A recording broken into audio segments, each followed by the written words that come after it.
Vamos a la palabra. Éxodo capítulo 3. Mis gafas me parece que me dejé por ahí. No sé si están por ahí o no. ¿No? No, no tengo. Ah, acá está, gracias. Gracias. Éxodo capítulo 3, por favor.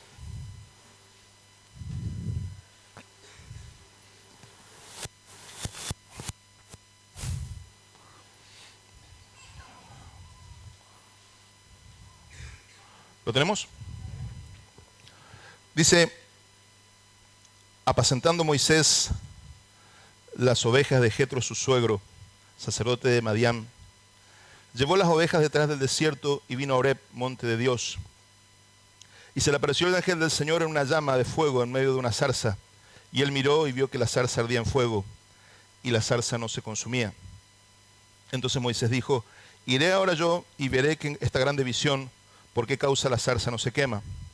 Y viendo el Señor que iba a ver, lo llamó en medio de la zarza y le dijo, Moisés, Moisés. Y él respondió, heme aquí. Y dijo, no te acerques aquí, quita tus calzados de tus pies, porque en el lugar que tú estás, tierra santa es.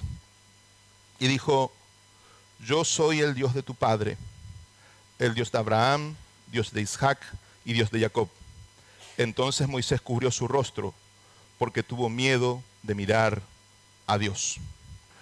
Quiero centrarme en la introducción que hace el Señor. Ustedes saben que Moisés venía de Egipto, y en Egipto hay muchos dioses, miles de dioses, miles. Aún siguen descubriendo dioses en Egipto. Entonces, es verdad, la arqueología que se ríen, pero la arqueología sigue descubriendo nuevos dioses, miles y miles tenían.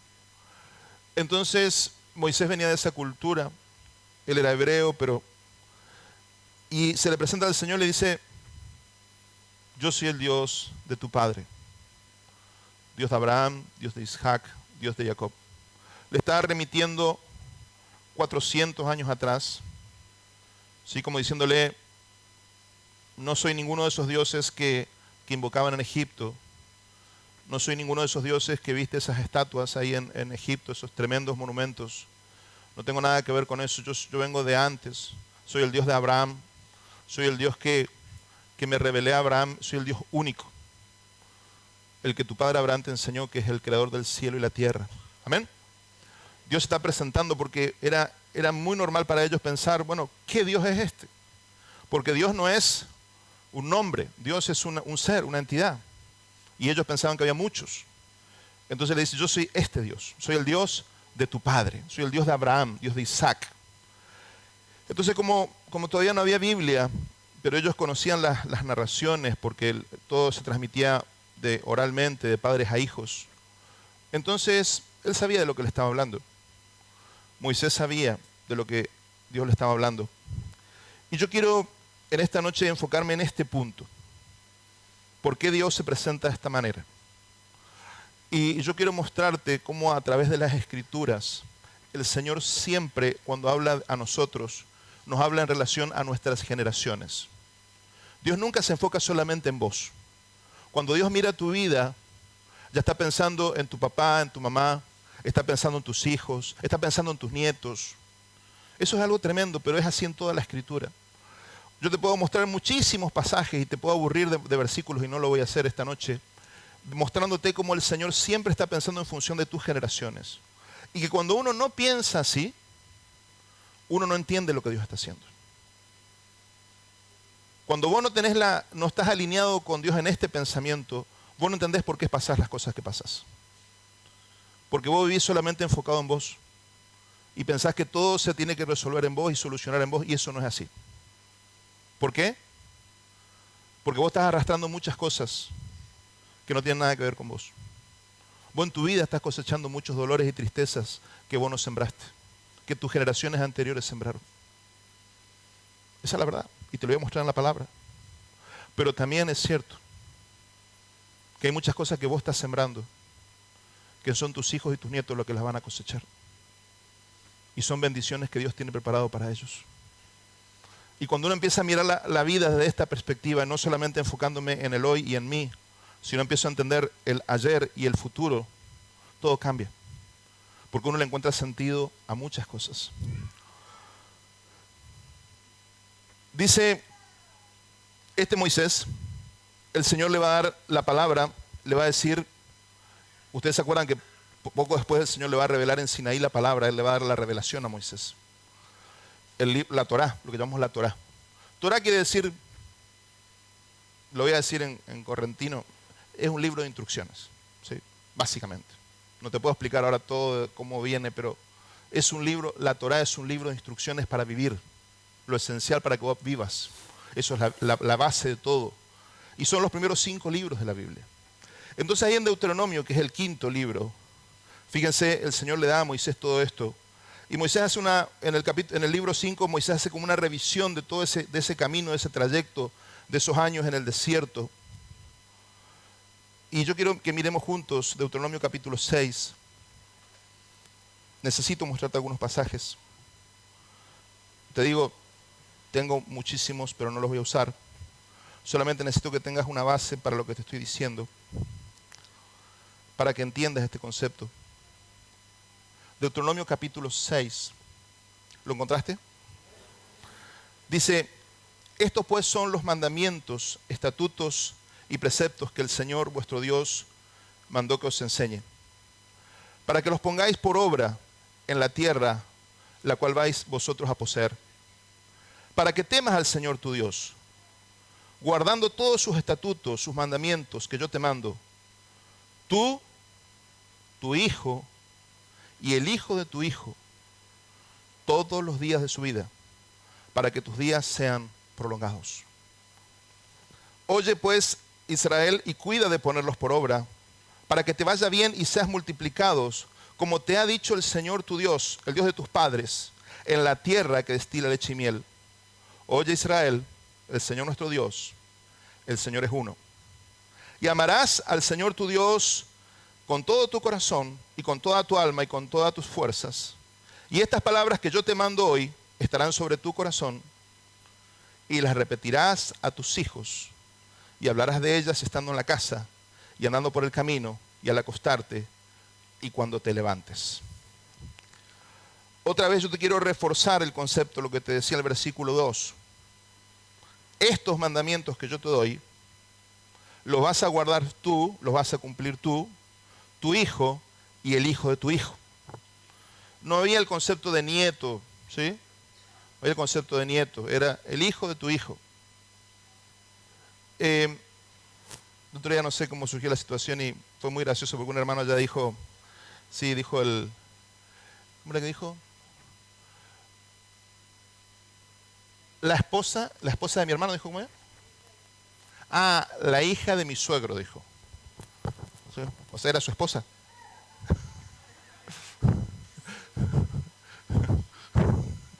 Le salió al hebreo, ¿no? La hija. Pero bueno, lo que te quiero demostrar es cómo en toda la Torá y en toda la Biblia, Dios siempre que piensa en algo, lo piensa en función de las generaciones. Nunca está pensando solamente en tu generación. Está pensando en lo que viene antes, tu ascendencia, tus abuelos, tus tatarabuelos. Y esto es importante tenerlo en cuenta. ¿Por qué? Porque hay situaciones que uno vive a veces que hace poco escuchaba un testimonio tremendo de una pastora que ella fue liberada de depresión. Una mujer de Dios, tremenda mujer de Dios, pero luchaba con la depresión. Y cuando ella fue sanada de la depresión, ella dijo, bueno, yo habré estado poseída por algún demonio. Eso porque la medicina no podía hacer nada por ella, estaba en una depresión profunda. Estaba una persona que había perdido casi toda su vida ya, estaba prácticamente estando una vida encerrada, de ser una persona muy activa, sirviendo a Dios, pasó a ser una persona que casi no podía hacer nada. Su familia lloraba por ella, su esposo lloraba por ella, hasta que el Señor tuvo misericordia y encontraron un ministerio que pudo ayudarla, porque esto a veces son cosas muy, muy específicas, ¿no es cierto? Y el hombre que le ministró, el pastor que le ministró, le decía, usted no está poseída, hermana, usted no estuvo poseído. Dice, lo que usted tiene, lo que usted se liberó, son de cosas que vienen de sus antepasados. Son cosas que entraron en su familia ya de antes. Usted viene arrastrando esto. Y dice, y el enemigo aprovechó un estado de estrés que usted tuvo, un estado de estrés profundo, para hacer surgir esto en su vida. O sea, ella dio lugar a través del agotamiento, a que surja algo que ya estaba antes en su familia, en su genética familiar. ¿Me está entendiendo? Entonces, hoy estamos viendo mucho estas cosas. A veces situaciones que no entendemos en la vida de una familia, decimos, pero ¿por qué a esta persona le pasa esto? Y cuando te pones a mirar la historia familiar, ahí entendés muchas cosas, porque el Señor advirtió de esto. Esto no es una cosa que a mí se me ocurre, no, esto está en la palabra, ¿no es cierto? Si vos mirás ahí en Éxodo 20, por ejemplo, si querés no lo busques porque es muy, muy conocido, toma notas solamente para tenerlo en tus notas. Éxodo 20, del 4 al 6, dice, donde están los 10 mandamientos, dice, no te harás imagen ni ninguna semejanza de cosa que esté arriba en el cielo, ni abajo en la tierra, ni en las aguas debajo de la tierra. No te inclinarás a ellas ni las honrarás. Porque yo soy el Señor tu Dios, fuerte, celoso, que visito la maldad de los padres sobre los hijos, hasta la tercera y la cuarta generación, a los que me aborrecen. Entonces ahí te das cuenta qué es lo que ocurre. A veces vos decís, bueno, pero ¿yo qué hice? ¿Por qué a mí me toca vivir estas situaciones? Y son situaciones que a veces son cíclicas en una familia. Porque uno esto lo ve, uno esto lo ve todo el tiempo. En este ejemplo que yo te mostraba de Abraham, Isaac y Jacob. Los mismos pecados o los mismos miedos que atormentaban a Abraham, sus hijos volvieron a repetir las mismas historias. Vos lees la vida de ellos y vas a ver cómo ellos repetían las mismas paradigmas. Abraham tuvo miedo y casi pierde a su mujer por miedo. Isaac hizo lo mismo, el nieto hizo lo mismo. El nieto casi pierde a su familia por miedo a que lo maten. Entonces el miedo del hombre era una raíz tremenda. La Biblia dice que el temor del hombre es una raíz que te encadena. Y esta cadena estaba en Abraham, que es el padre de la fe.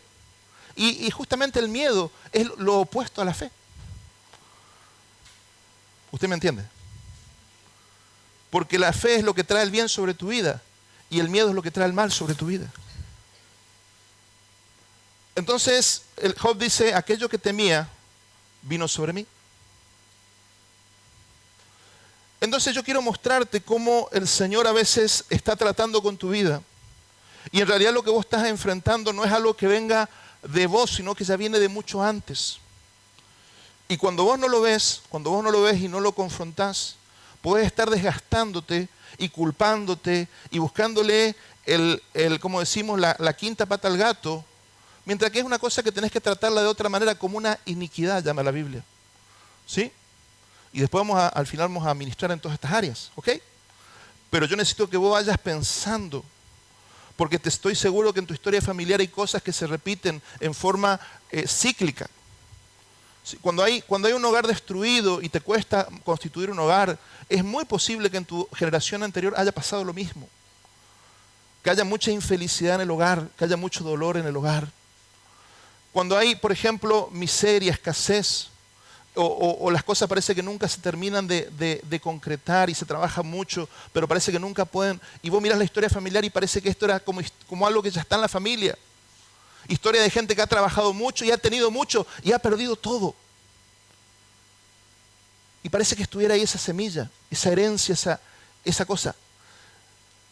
Una vez, hablando con un pastor amigo, él me hacía ver cómo cuando nuestros antepasados, nuestros abuelos, nuestros bisabuelos, que la mayoría de las veces no conocían al Señor, porque esa es la realidad de nuestros países. El Evangelio es algo muy nuevo. El Evangelio como lo conocemos es algo muy nuevo. Aunque había religión, no había un Evangelio como forma de vida como nosotros tenemos hoy. Entonces nuestros abuelos, nuestros antepasados hicieron muchas cosas por ignorancia. Hicieron cosas. Es muy común escuchar aquí, por ejemplo, que haya familia de prestamistas. Es muy común eso. Mi abuelo prestaba plata, te dicen. Mi abuelo tenía campos, todo, pero él prestaba plata con intereses. La Biblia dice que hay tremendas maldiciones para eso. Tremendas maldiciones para los prestamistas. Y a lo mejor tu abuelo ya se recontra murió, pero vos seguís cosechando ataduras, seguís sufriendo cosas.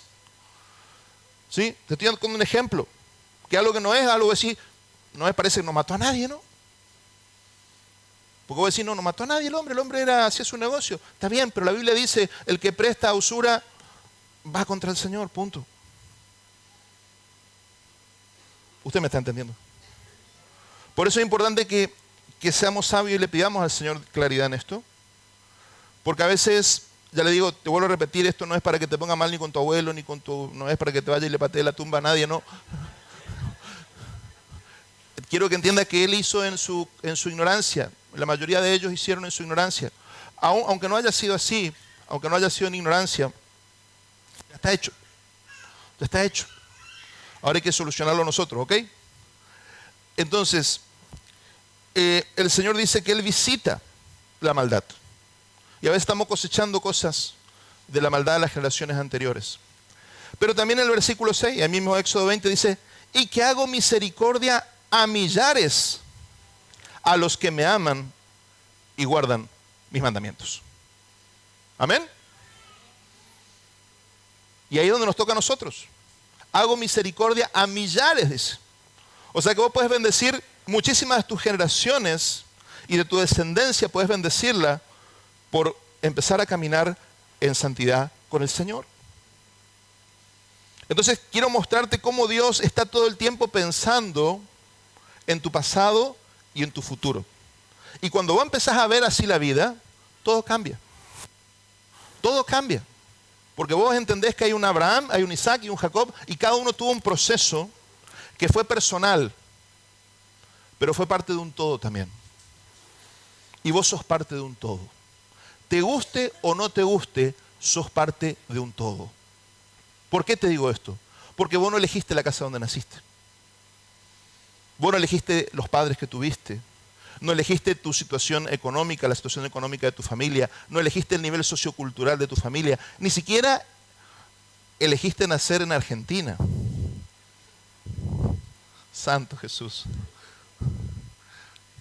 El atroz encanto de ser argentino, diría Marcos Aguinis. No elegimos esto, pero Dios hizo que sea así. Entonces, o fue un accidente o hay un propósito. La Biblia dice que hay un propósito. Y yo elijo creer eso, que hay un propósito.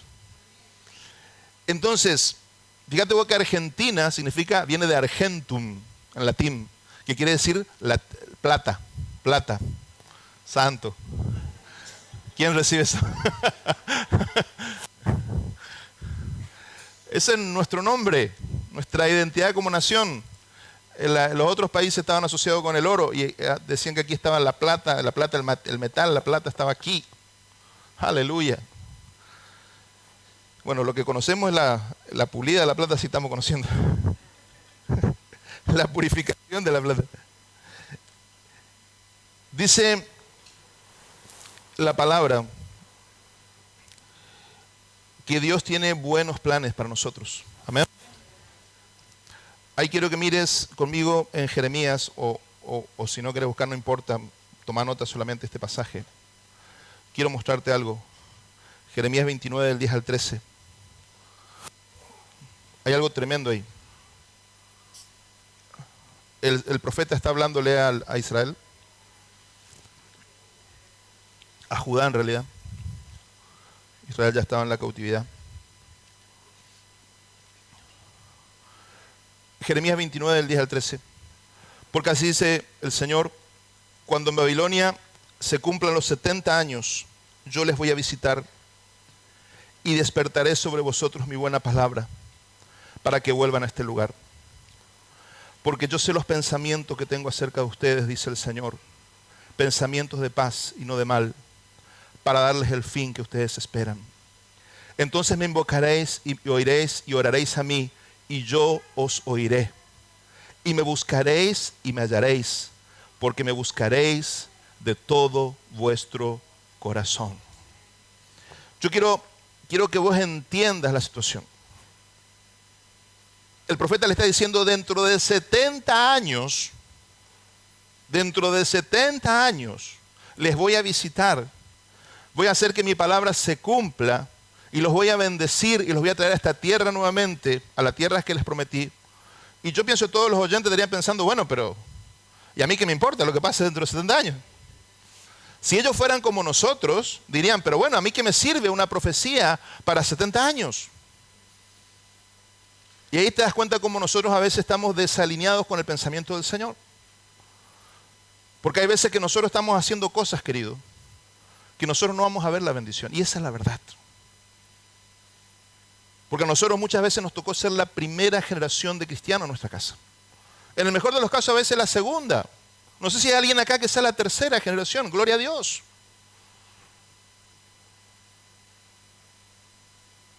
Pero el Señor dice, dentro de 70 años yo voy a levantar, voy a hacer, voy a cumplir.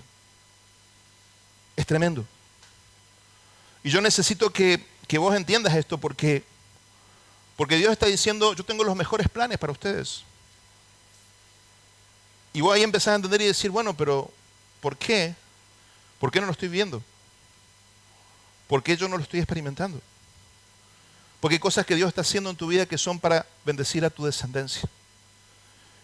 Y a veces sos vos el que tiene que pasar el desierto para que tus hijos hereden la tierra.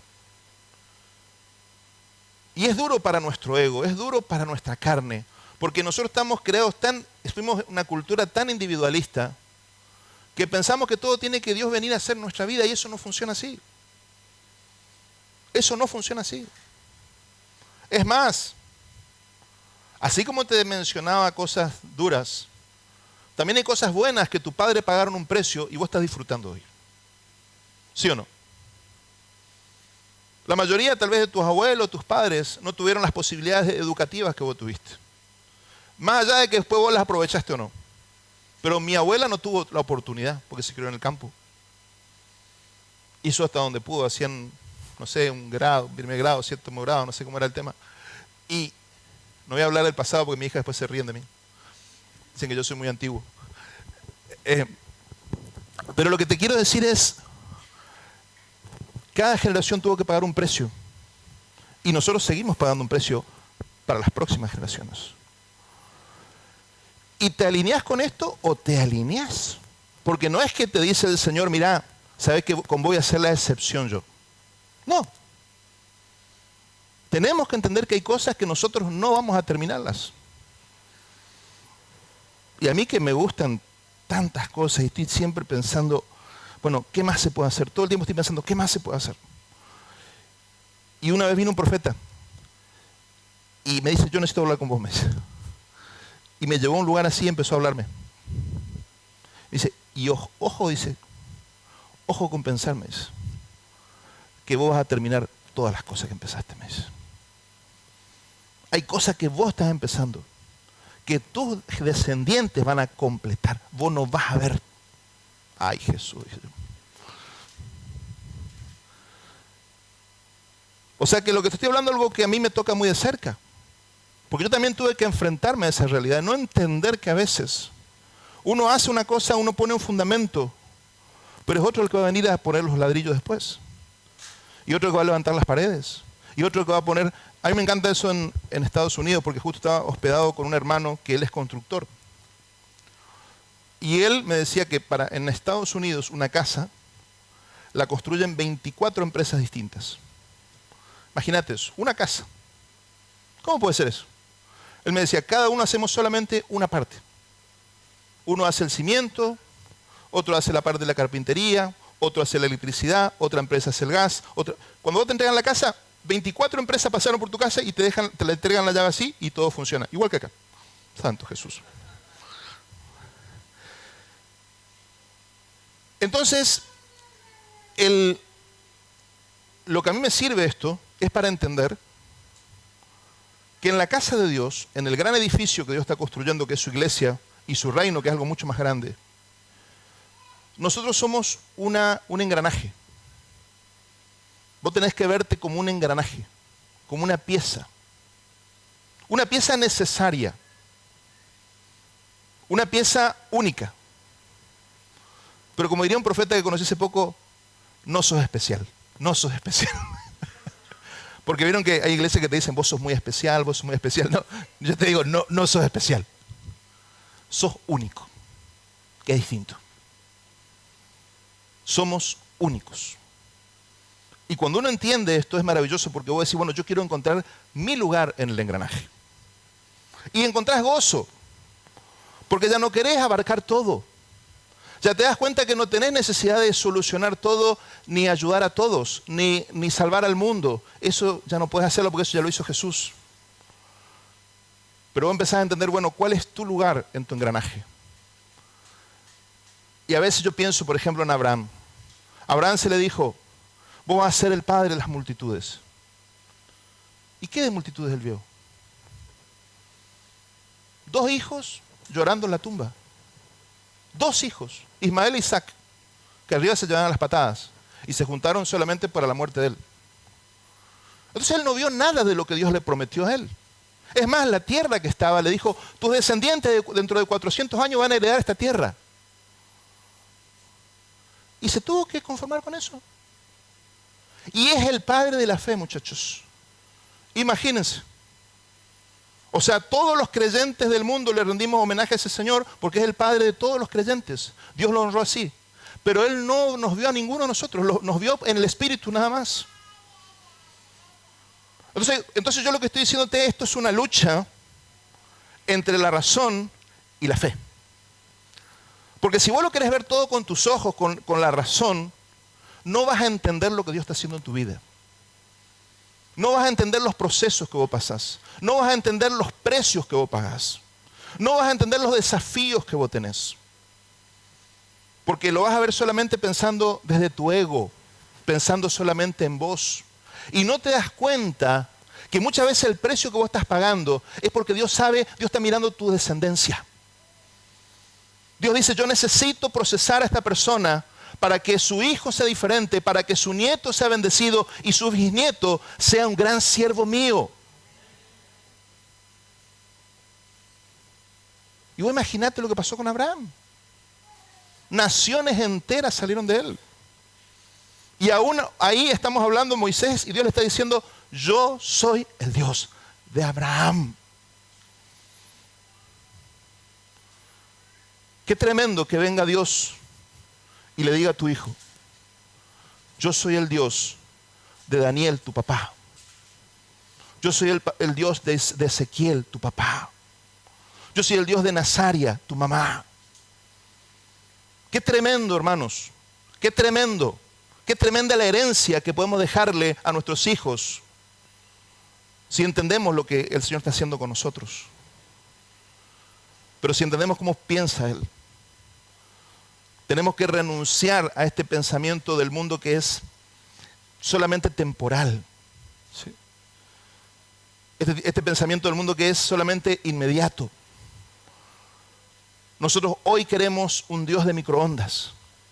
Queremos un Dios que ponemos así un minutito y ya está, Dios nos soluciona a nosotros. Eso no es así, queridos. Eso no es así, eso no funciona así. Si yo les mostrara en la Biblia todas las cosas que requieren constancia y perseverancia, son muchas. A nosotros nos gusta pensar en lo mágico, nos gusta pensar en que las cosas ocurran mágicamente. A mí me gustaría pensar que yo hago una oración y mañana peso 30 kilos menos, me encantaría.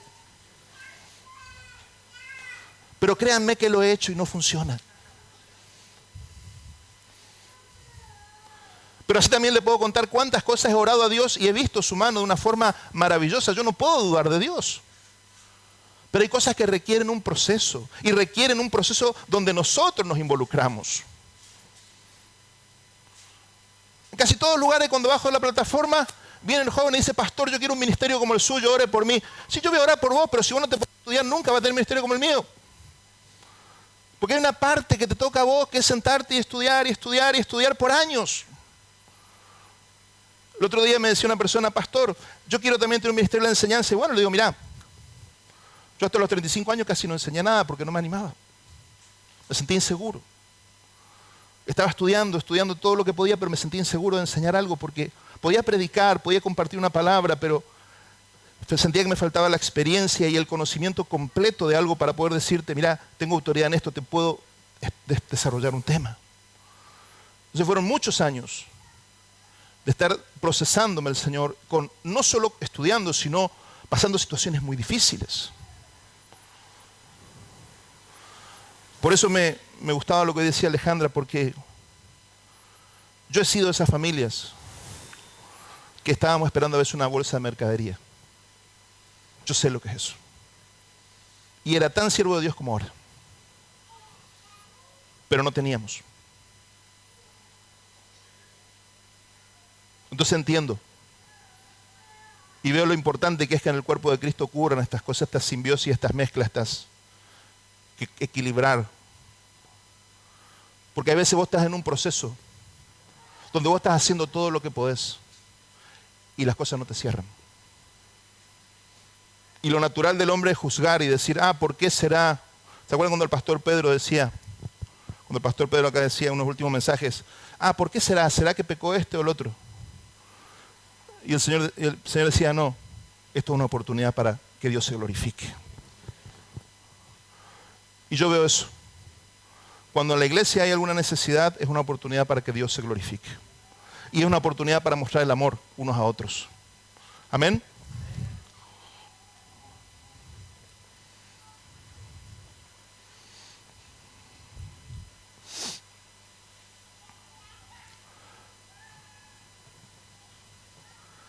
Yo quiero darte una palabra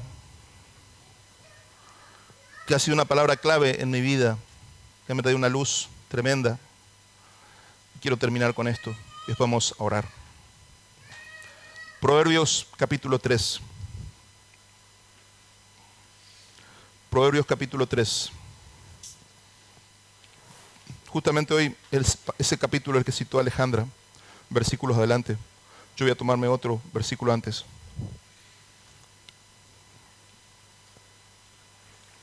Proverbio capítulo 3 dice así: confía en el Señor, versículo 5, confía en el Señor con todo tu corazón y no te apoyes en tu propio entendimiento. Reconócelo en todos tus caminos y Él va a enderezar tus sendas. No seas sabio en tu propia opinión. Teme al Señor y apártate del mal, porque será medicina a tu cuerpo y refrigerio para tus huesos. La promesa en sí es tremenda. La promesa en sí es tremenda. Y lo que dice es, la demanda o la condición es confiar en el Señor aún más que en tu propio juicio. O sea, cuando la palabra de Dios dice una cosa, aunque vos no la entiendas, aunque a vos te parezca que está fuera de moda o lo que sea, vos te basás en la palabra, porque si el Señor dijo, el Señor va a respaldarlo, punto. Y es muy difícil esto. Hay que tener fe para hacer esto. Porque a veces todo el sentido común te está diciendo no, que hagas de la forma que te dice el mundo. Pero el Señor te dice no, confía en mí y no te apoyes en tu entendimiento. Dice, reconócelo en todos tus caminos. Quiere decir que le involucres al Señor en todas tus áreas de tu vida, que le involucres para que Él enderece tus caminos. Si vos le involucras al Señor en tus negocios, el Señor se va a meter. Si vos le metés al Señor en tu matrimonio, el Señor se va a meter. Donde vos le involucres al Señor, el Señor se va a meter, si vos le dejás. ¿Ok? Dice, teme al Señor y apártate del mal. Temer al Señor es la santidad cuando nadie nos ve. ¿Sí? Eso es temer al Señor. Es aquello que yo puedo hacer porque nadie me ve, pero yo no lo hago porque no le quiero ofender al Señor. Yo sé que no voy a tener consecuencias porque nadie se entera de lo que yo hago. Es privado. Pero yo sé que estoy ofendiendo al Señor. Entonces eso es el temor del Señor. Cuando yo digo, no, yo esto no lo voy a hacer porque el Señor me está mirando a mí. Aunque nadie me mire, el Señor me está mirando y no lo voy a hacer. Ahora, lo que quiero mostrarte es el último versículo. Será medicina para tu cuerpo y refrigerio para tus huesos. Y esto yo lo enseñé hace muchos años y después quedó ahí. Y ahora como que el Señor lo reflotó otra vez. La palabra hebrea en el original no es cuerpo, es shor en hebreo. Y shor quiere decir cordón umbilical. Cordón umbilical. Lo que el Señor dice es, si vos confías en mí y me temes, yo voy a sanar tu cordón umbilical. ¿Qué es el cordón umbilical? es por donde se transmite la vida de la madre al hijo. Ustedes saben que hoy en los países del primer mundo o la gente rica tiene bancos de cordones umbilicales. ¿Por qué? Porque ahí está toda la reserva genética de tu descendencia. Con ese cordón umbilical se cree que la ciencia en unos años va a poder solucionar muchas cosas en tu descendencia. Porque ahí está toda la carga genética de tu familia. Entonces van a poder separar las células madre y con eso van a poder alterar cosas. Por ejemplo, si vos tenías un problema de salud, van a poder alterar eso para que tu descendencia ya no tenga ese problema. Maravilloso. Pero ¿qué es lo tremendo? Que el Señor ya nos dice eso hace miles de años. Hace miles de años el Señor está diciendo, yo puedo sanar la genética espiritual de tu familia, puedo sanar la genética de tu ombligo, de tu descendencia, si vos me temes a mí. Y esto es tremendo, hermanos. Yo lo creo, yo lo experimento, lo vivo todo el tiempo, y yo quiero que vos lo experimentes también. Yo si te cuento mi familia, el desastre que era, de dónde viene mi familia. Yo a veces hablo con algunos paisanos y me cuentan que su abuelo era rabino y el tatararrabino. En mi familia lo mejor que había eran curanderos, hermano. Cierto. Triste, pero real. Con todo lo que implica, con todas las consecuencias. Entonces no tengo nada de qué jactarme. ¿Sí? No tengo nada que jactarme, decirte, uy, tengo un linaje tremendo. No, al contrario. Pero sí puedo jactarme en el Señor. Puedo jactarme en lo que el Señor ha hecho. Puedo decir, me siento orgulloso del Dios que tengo. Me siento orgulloso de un Dios que puede transformar la vida de una persona como cambió mi vida, mi familia, mi descendencia, mis padres. Puedo jactarme de eso, del Dios que tengo. Y ese Dios es tu Dios también.